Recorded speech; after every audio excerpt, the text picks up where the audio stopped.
It's the first of the month and time for a look at conditions on the land. Our Northland farmer contact has resorted to shifting stock on foot this last month as the ground is just too sodden to get a vehicle out.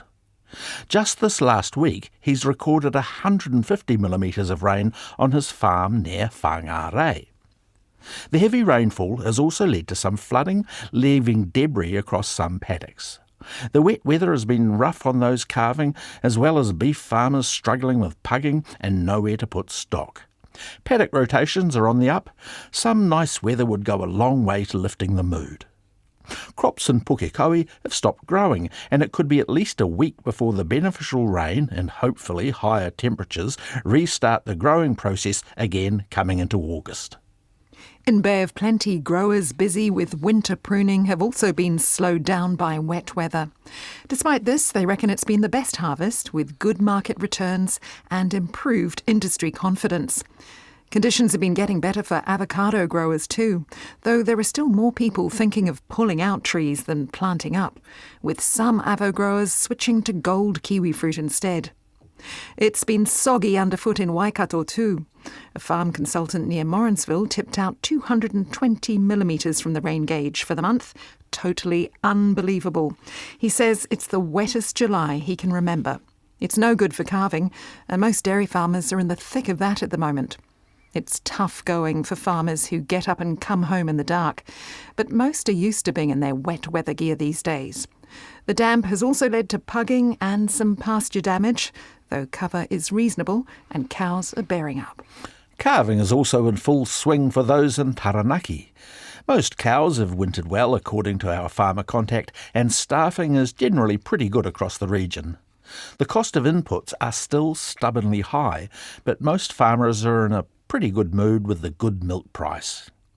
East Coast Te Tairāwhiti has also been battling wet conditions which have turned everything to bog holes. A farmer inland from Gisborne has had 220 millimetres this July, but others in Motu have had up to 350 millimetres off the back of 320 millimetres in June. He almost reckons a good drought is needed to dry things out. Hill country farms have been set stocked for lambing, meaning less time outdoors, thankfully. Most are busy with lambing, and next month it'll be calving. It's a different story in Hawke's Bay, where dry, cool conditions have made for brilliant pasture utilisation. A Bridge Pa farmer has had about 60 millimetres, just about average. Dams are getting a bit low and pasture covers a bit tight on the hills, but recovery should be okay. Lambing hasn't started just yet for most, but the good weather brings hope for good survival rates. In the vineyards, winter pruning is going full bore. There's been a good run of frosts, the winter chill especially good for stone fruit crops. In Wairarapa, soil temperatures have been about a degree higher than normal, but dropped right back after last week's frost. It's drier than normal for the middle of winter, pasture cover is getting low, and farmers are hunkering down.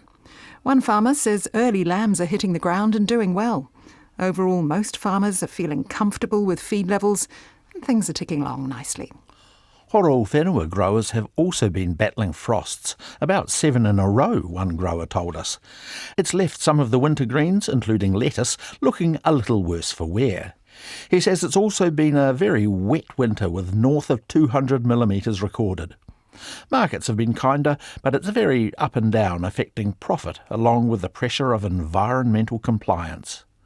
Across Cook Strait, Te Moana o Raukawa to Tasman, and a farmer that Cosmo met between floods in the Motueka Valley says she's been left with even more logs and trash across the farm. Her cattle are okay though, and she's been buying an extra feed as some paddocks are swamped in silt. Volunteers continue to help clear debris off damaged fences, and strangers have been dropping off boxes of food. A hill country farmer near Blenheim in Marlborough was break-feeding cattle and ewes carrying twins when we called. He's recorded 420 millimetres in the rain gauge for July. That's close to the yearly average of 550. With so much moisture in the ground, he reckons it could be the best spring ever for grass growth. Pre-lamb shearing for merino ewes is underway, but it's stop-start due to the wet weather. Scanning results have come in at 140%, down about 10% on last year, and he puts this down to the harsh autumn. Set stocking for lambing is about 2 weeks away, but early lambing is about to start on lower coastal properties.